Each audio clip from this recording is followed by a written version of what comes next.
entering her latest political race with a bang. ROSY SENANAYAKE, former Mrs. World, diplomat and parliamentarian, is aiming to become the mayor of Colombo. She's the first woman to even try. I strongly believe that we cannot have democracy if we do not address the needs of the majority of the population. The majority of the population in Sri Lanka are women. She's one of more than 17,000 women contesting local government elections. A record number of women are standing for positions in 340 institutions. A recent change in the law has made it mandatory to have 25% of women in local government, more than 12 times the number now. SAMANMALEE GUNASINGHE of the Marxist People's Liberation Front says the changes will give more deserving women a chance. In our country, it was the minister's daughter or siblings or those from political families that could enter politics. But we think honest, talented women should come into politics where laws are made. This election can do that. It's a view that this voter in Colombo endorsed. It is high time that the Sri Lankans, the politicians, decide at least there are so many women, they should give a place to the women.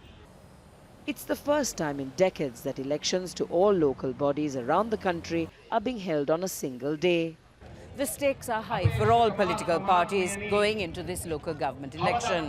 For President Maithripala Sirisena and Prime Minister Ranil Wickremesinghe, whose parties are contesting separately, it's a battle to keep at bay the man they defeated 3 years ago.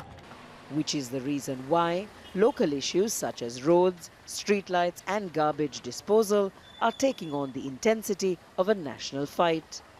The coalition government of the President and Prime Minister is struggling to maintain its popularity following a series of scandals and failure to deliver on its campaign promise to root out corruption.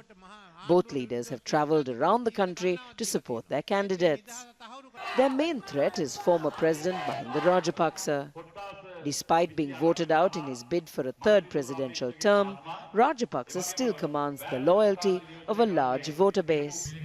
A base he's trying to mobilize for a new political front, despite the fact that he is not a member of it and remains a member of his successor's party.